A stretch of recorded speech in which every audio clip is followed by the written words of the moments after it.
Good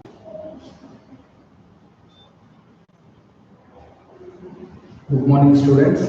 In the last class, we discussed about the topic wave nature of the matter. So, in that, we discussed the de Broglie wave and real nature of light. So, real nature of light means the light exhibits both wave nature and also the particle nature. By considering this fact, de Broglie gives one hypothesis. So, for that hypothesis is the particle, that is material particle, will exhibits the wave nature under certain conditions. So that is the de Broglie hypothesis. So any material particles exhibits the wave under motion, then those waves are called as matter waves, and that name called as de Broglie waves.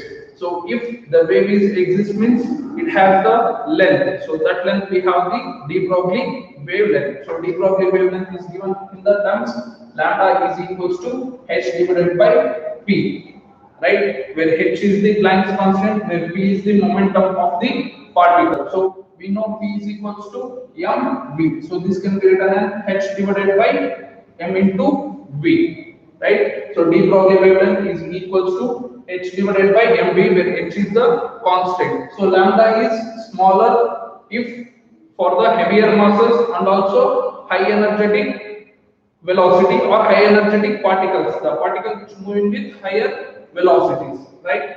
So we relate the expression the de Broglie wavelength in terms of kinetic energy. So that can be written as lambda is equals to h divided by root. So here for kinetic energy we know K is equals to P square by 2m and P is equals to square root of 2m K, where m is the mass. So if we relate the relation, if we replace P, then we get root of 2m K, right? So this one is the one expression. So de Broglie wavelength in terms of the kinetic energy, and also one more expression is given for kinetic energy. The work done is EV. So kinetic energy is equals to work done. Then so one more relation in terms of accelerating potential, where V is the accelerating potential. Then lambda is equals to h divided by square root of replace k in terms of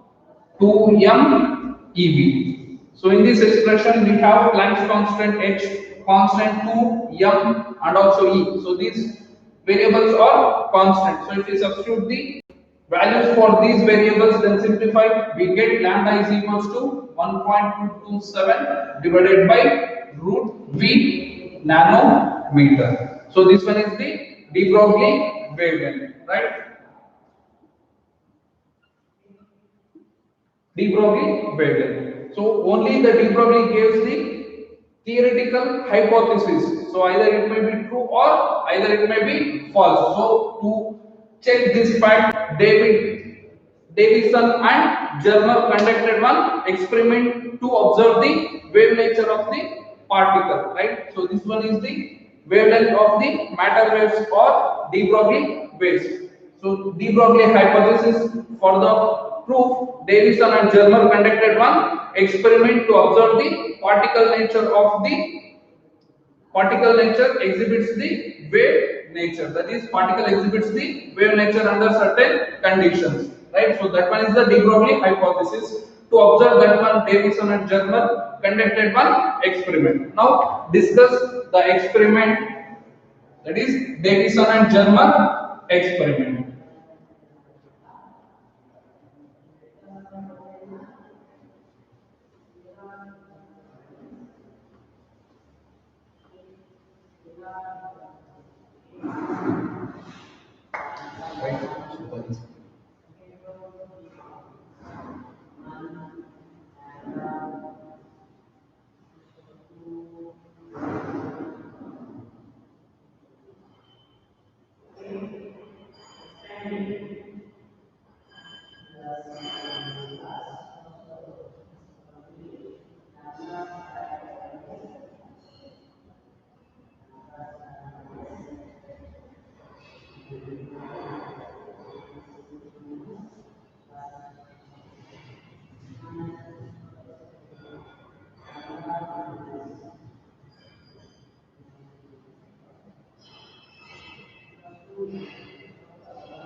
So right, this is the experimental setup.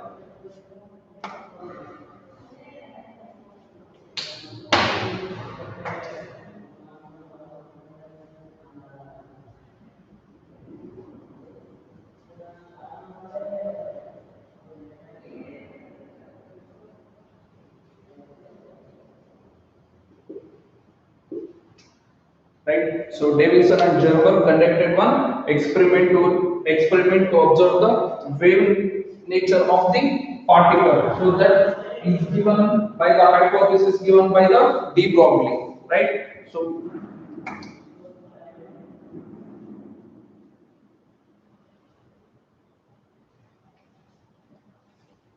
right. So this one is the experimental setup. So this experimental setup consists of a electron gun. Right. So this part, this overall combination is the electron gun. Right. So this experimental setup consists of the electron gun. This electron gun comprises with the filament F. So F is the filament. So this filament is coated with barium oxide. So this filament is coated with barium oxide, right? So this one is the experimental setup of the Davison and Gerber. So this experimental setup consists of an electron gun comprises with the filament F. So this filament is coated with the barium oxide. Now this filament is heated by applying the low voltage. Either by we are applying the potential or by applying the battery, we are heating this filament, right, by applying the low voltage, right? So when this filament gets on heating, the electrons are liberated, that is, the electrons are emitted. So these electrons are traveling in all directions, right? So when this filament is heated by applying the low tension battery, that is low voltage, then the electrons are emitted from this filament. So these electrons are travel in all the direction. So these electrons are made to confine in a parallel way, right? So these are to make parallel, then these all falls to enter in this cylindrical tube, making a small hole along its axis. So this one is the axis, right? So this cylindrical tube is used to make these electrons to flow in a parallel path, right? So here we have a small narrow hole. So here the electrons are traveling along the axis, right? So first, this one is the electron gun. So this electron gun comprises with, that is, it consists of the filament. So this filament is coated with the barium oxide. So this filament is heated with by applying the low voltage. Then electrons are emitted while heating this filament. So these electrons are travel in all the direction. So to make these electrons to flow in a parallel path, then these are made to pass through this cylindrical tube, right, made with a small hole in it, right? Next, so this cylindrical tube is connected to a high tension battery. So that is, it has variable potential. Why? Because we are using this high tension, means we are accelerating these electrons for the desired velocity. For that purpose, we are connected this cylindrical tube into the battery, right? So this helps us. This one is the high voltage. By applying the high voltage, we are accelerating these electrons to the desired velocity. So as these are parallel, the electrons are made to incident on the nickel crystal, right? So these electrons are made to fall on this nickel crystal. When it falls onto the nickel crystal, the electrons which are present in this crystal will scattered in all the directions, right? So here also the electrons are scattered in all directions, right? So understand this one. Here we have the filament, we are heated, the electrons are liberated, these electrons are traveling in all directions, made to confine in a parallel way. These electrons are made to pass through this cylindrical tube, which is hole along its axis.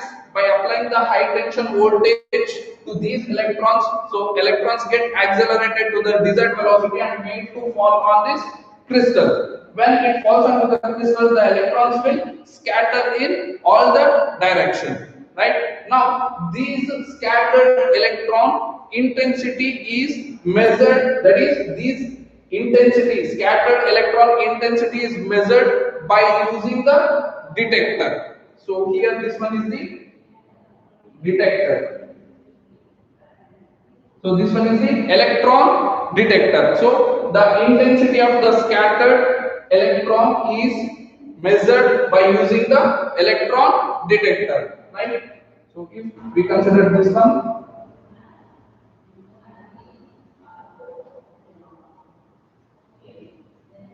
these are the electron beam. Here we don't have any other color.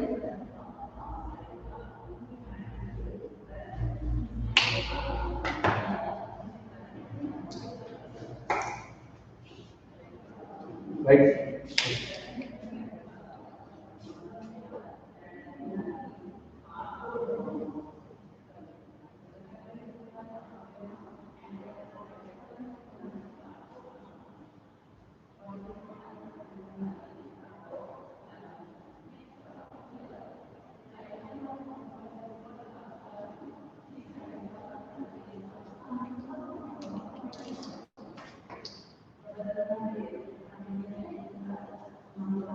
Right,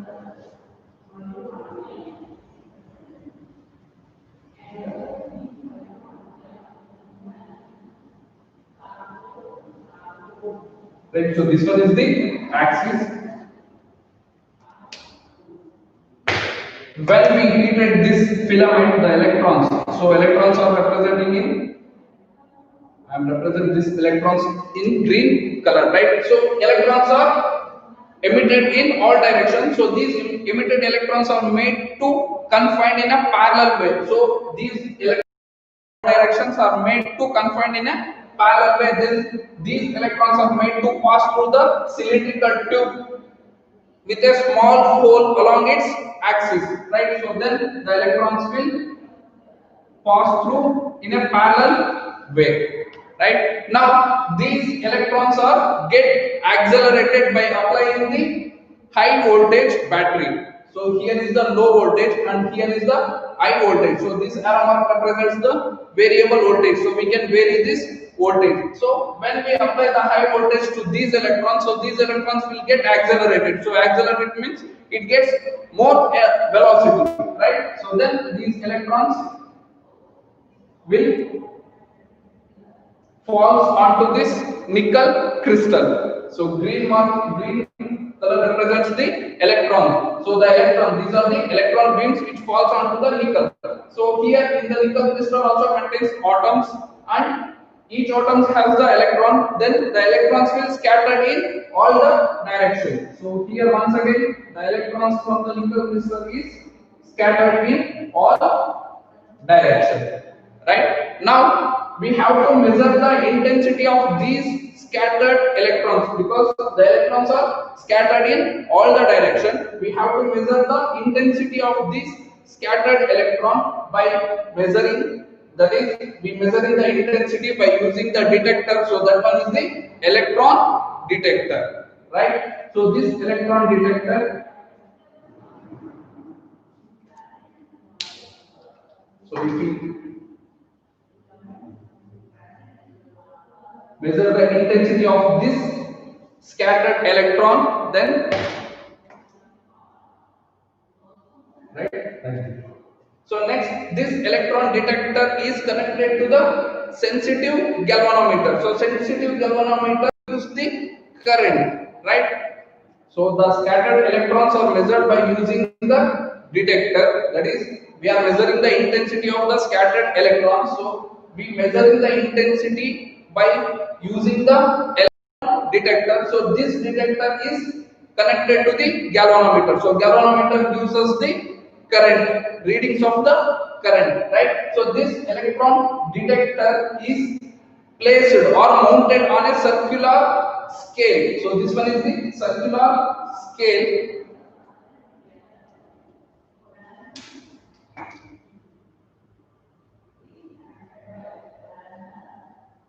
that is movable circular scale. This detector is movable, right? So if we are going to measure the intensity of this electron, then this electron makes an angle theta, where theta is the scattering angle, right? So here the electron beams are parallel to this axis. When falls onto the nickel crystal, the electrons are emitted in, that is scattered in all directions. So the scattered electron intensity is measured by using the detector. So this detector is connected to the sensitive galvanometer, right? So if the deflection in the sensitive galvanometer is more, then the intensity of this scattered electron is more. That is, the readings in the sensitive galvanometer is directly proportional to the intensity of the scattered electron, right? So detector is used to measure the intensity of the scattered electron. So scattered electron makes an angle with the incident beam. So this one is the incident electron beam and this one is the scattered electron beam. So the angle which makes between these two is called the theta. So the theta is the scattering angle, where theta is the scattering angle. Next, so this whole experimental setup is placed in the evacuated chamber. That is, there is no air, only vacuum is present in this chamber, right? So we mounted, or here there are number of electrons are scattering. I measured only one electron, right? The intensity of the scattered electron for a certain angle theta I measured, and it gives some value of that intensity. Now here, if I consider for the second one, here anywhere, because this detector is on the circular scale, so this can be movable, right? So now if I consider for this electron, so now what we have to do is we have to move this detector, right? So if I move this detector to here, then we have to measure the intensity of this electron, right? So this is in this direction, means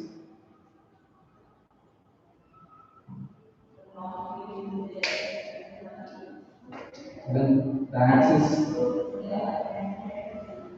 is like this. So this is for the first electron. So this is for the second electron. To measure the intensity of this scattered electron, we have to move this detector on this circular table. So this one is the circular table. So it can rotate 360 degrees, right? So here, if you observe here, it is angle theta. Then here also we get the scattering angle theta. So if this is for the first one, then we can write here this one as theta 1, right? So this one is the theta 1. Then this angle for the second electron, so this becomes the theta 2, right? So we are measuring the intensity, electron intensity of different electrons by moving this detector. So each time the detector is always connected with the galvanometer, then the readings in the galvanometer gives the intensity of the scattered electron, right? So we have to measure the intensity.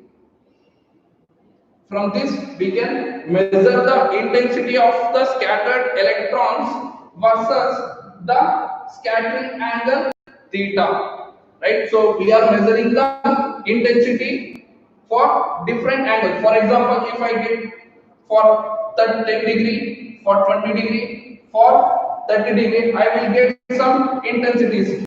For example, here it is 100, here it is 150, and here it is 200, like this, right? So for each angle theta, we have different electrons. So different electrons, here we have the intensity for different angles, right? So we further continue this experiment by varying this voltage, right? So if initially we apply some 50 volts, we get this reading, that is intensity of the electron with the, that is the scattering angle. Now we have to repeat the experiment for example, next is for 54 volt. Then again we need to measure for different angles the intensity, right? We keep on going this by varying the voltage, right? By varying this voltage, for a particular voltage we get the maximum peak, right? So if I plot the graph for,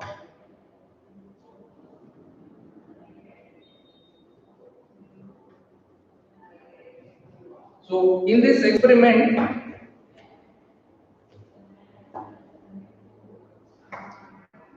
varying the voltage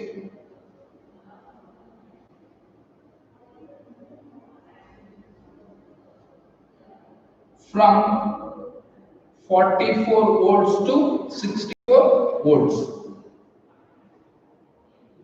right? So in this experiment, Davison, a German experiment, he is varying this voltage. So if this voltage is varying, means here as voltage increases, the acceleration of this electron increases. That means its velocity increases. So velocity increases nothing but here the incident on the nickel crystal, then the scattering will be more. So each time we calculate the deflection with the intensities, that is varying the voltage from 64 volt to 44 volt to 64 volt, we get the different plots. For example, if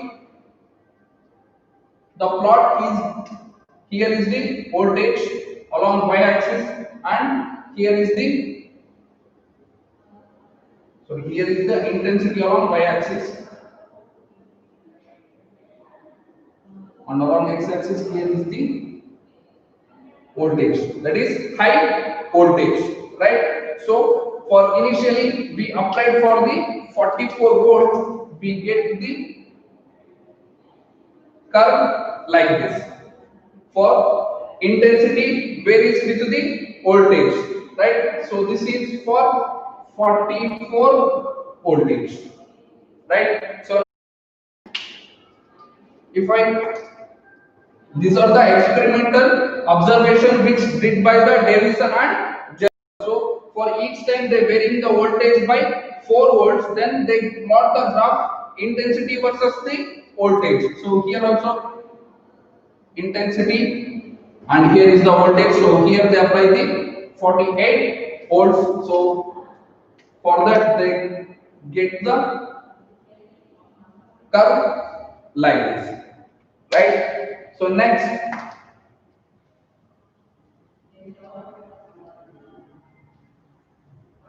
here I will write intensity and here I will write voltage. So here for 54, here we will be for 54 volt,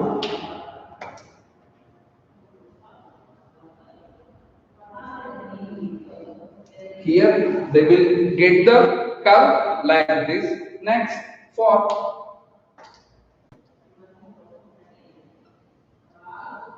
intensity,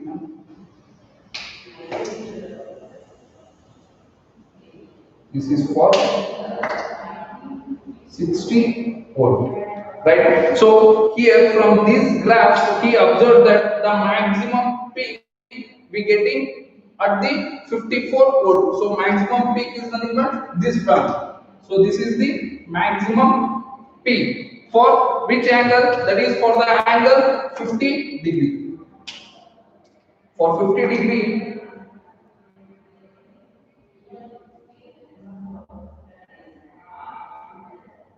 right? So for 50 degrees they getting the maximum peak.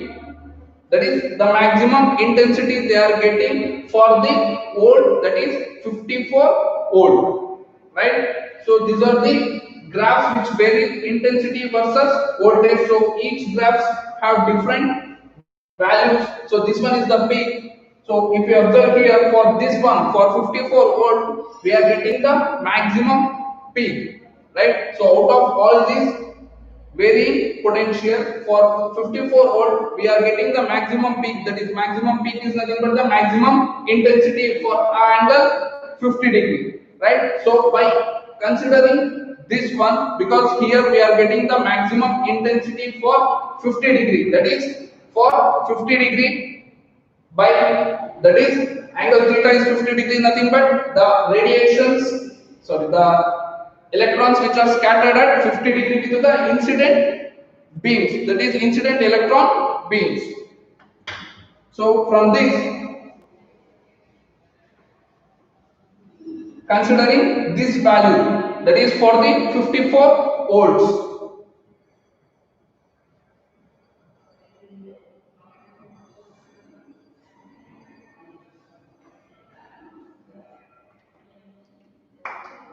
so from electron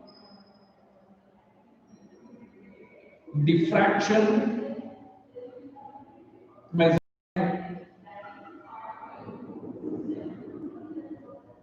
the wavelength of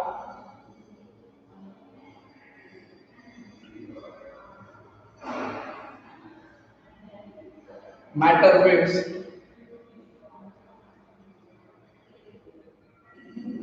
are found to be 0.165 nanometer, right? So by the electron, this one is the theoretical value. So in the theoretical value from the de Broglie hypothesis for the electron, that is by using the diffraction measurement, the wavelength lambda of the matter waves nothing but the de Broglie waves, the value is 0.65 nanometer, right? So by according to de Broglie. Now we have to find the de Broglie wavelength, then only it proves that the particles, that is the electrons which exhibits the wave nature, right? So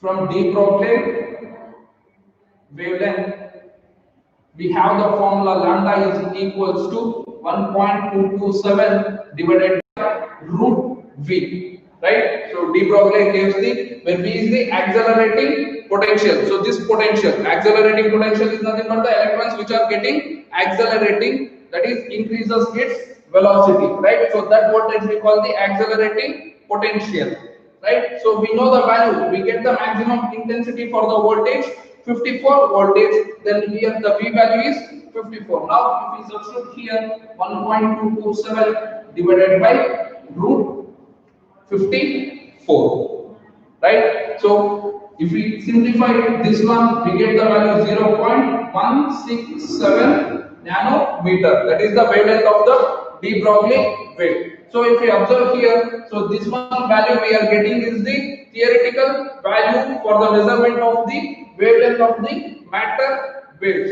right? So that value is 0.165 nanometer. So from the experimental observation, for the voltage 54 volt, we are getting the maximum peak, that is we getting the maximum intensity for angle 50 degree. Then the de Broglie wavelength lambda is equals to 0.167 nanometer. So this value is nearer to this value. So if you observe here 0.165 and here we have the value 167. So these two values are same. That is almost similar to this value. That means the theoretical value is equals to the experimental value, right? So if we prove by the experimental means, Davison and German gives the experimental value, that is 0.167. That means the matter, that is the material particles, will exhibit the wave nature, right? For that, the important is the voltage is how much? That is 54 volt. For which angle? That is 50 degree. Right? So by this, the theoretical value is almost approximately nearer to that of the experimental value. So this one is the experimental value conducted by the Davison and German. Right?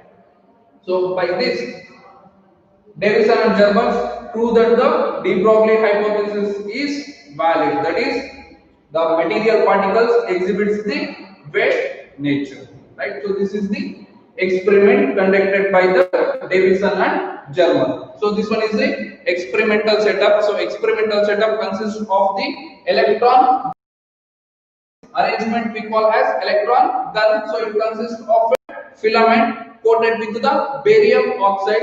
By applying the low voltage, it gets heated. So when it gets heated, the electrons are emitted. That is, thermionic emission will take place. So these emitted electrons are in all the directions. So these electrons are made to confine in a parallel way. So hence these electrons are made to pass through the cylindrical tube with the hole in the along the axis. So this cylindrical tube is connected to the high tension voltage. That is, the potential is more.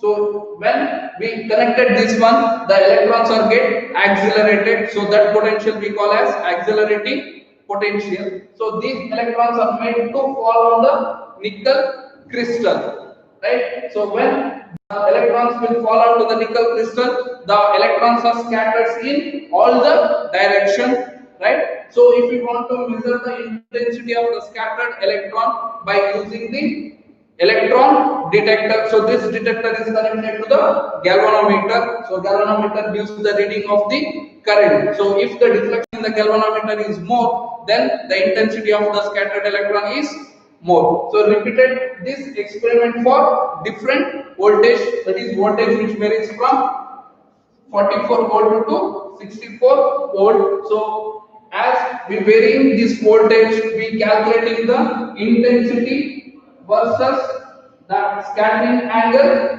theta. So we are measuring for particular angles we are measuring the intensity of the scattered electrons for a particular voltage, that is for 54 voltage we are getting the maximum peak, right? So the theoretical value gives the value of the wavelength is 0.165 nanometer. So by experimental value we getting for the voltage 54 volt, that is 0.167 nanometer. So while we are getting the maximum peak for this voltage only, so that is the why we are getting the maximum peak for this voltage is, so this nickel crystal consists of the atoms which are arranged linearly, so that one we call as atom plane, so which are arranged in a plane, right? So when these electron beams which incident onto the nickel crystal, so there is the interference, constructive interference will take place between these atom layers, right? So atom consists of a crystal consists of a different atomic layers, so there will be a constructive interference. So we are getting the constructive interference, nothing but we are getting the maximum intensity. So hence we are getting this peak for 54 voltage and for a particular angle, right? So interference depends on the phase difference and also the path difference. So here the atoms are arranged in a linear plane, hence here the constructive interference will take place for the angle 50 degree, hence we are getting the maximum peak. So right, so this is about the Davison and Sherman experiment, right?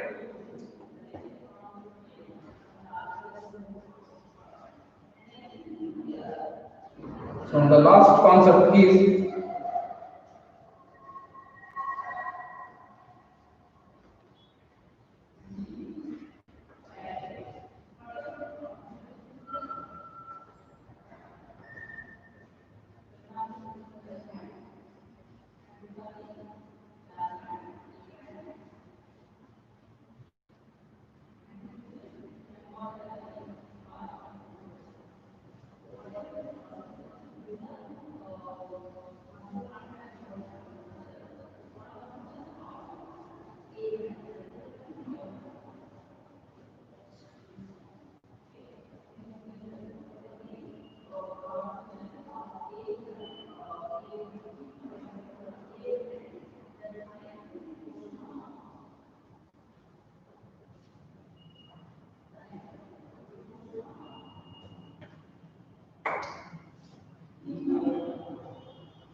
so the last concept is Heisenberg principle. So what Heisenberg principle states is that it is impossible to measure accurately, right? So it is impossible to measure accurately the position and the momentum simultaneously, right? For a subatomic particles. So as we discussed, the material properties, that is particles will exhibit the wave nature, that is for subatomic particles is nothing but for the electrons, right? So electrons exhibits both, that is electrons exhibits the wave nature, so hence these are called the de Broglie waves or matter waves. So for this Heisenberg principle states that it is impossible to measure accurately and simultaneously the position and the momentum. So if we consider the position is delta x and the position of the momentum, so momentum is p, right? So it is impossible to measure accurately and simultaneously the position and the momentum of the subatomic particles. So this one is the Heisenberg statement. So Heisenberg states that it is impossible to measure the position and momentum accurately and simultaneously. So at a time we cannot able to measure the position of the particle and also in the same time we can't measure the momentum of the particle. So this one is the statement. So there must be some uncertainty is there, right? So we can't exactly say that where is the position of the particle and where will be the, so what is the momentum of the particle, right? So this is given as delta x, delta p is greater than or equals to h divided by 2 pi, right? So delta x is uncertainty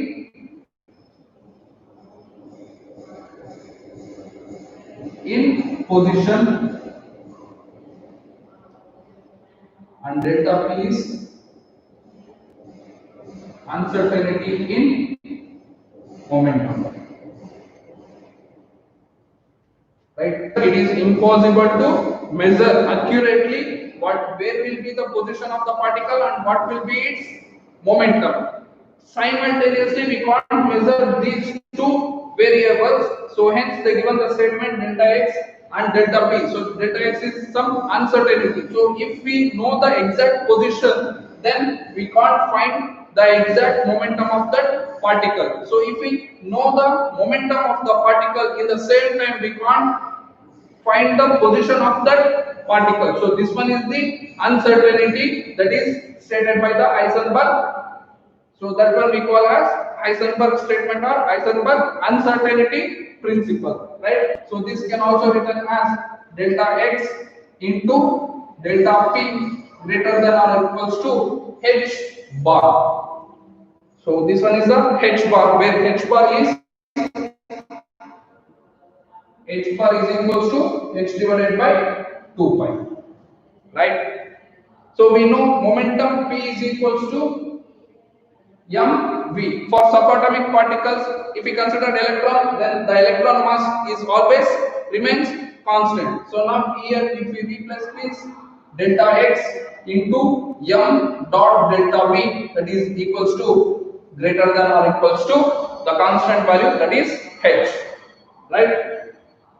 If here we consider, we know accurately the position of the electron, right? Delta x we know, right? So if we know the delta x, then delta x is equals to 0. We know the position of the electron, but we can't measure the velocity. So if this value is 0, then the value delta v becomes, so this goes to here denominator, h bar divided by 0 is nothing but infinity. Then delta v is equals to infinity. That means that we can't measure the velocity at the time where we measure the position, right? So here if delta x is equals to 0, then delta y is equals to infinity. That means here we have some uncertainty, right? So similarly, if we have delta v is equals to 0, that is we know the velocity of that electron, but we can't measure the position of the,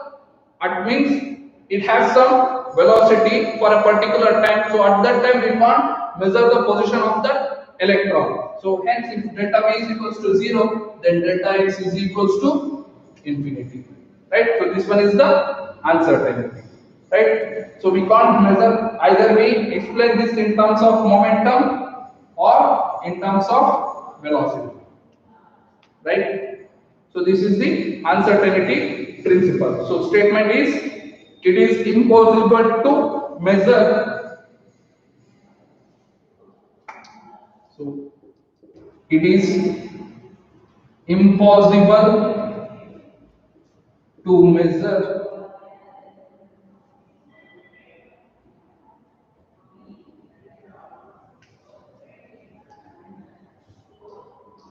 simultaneously.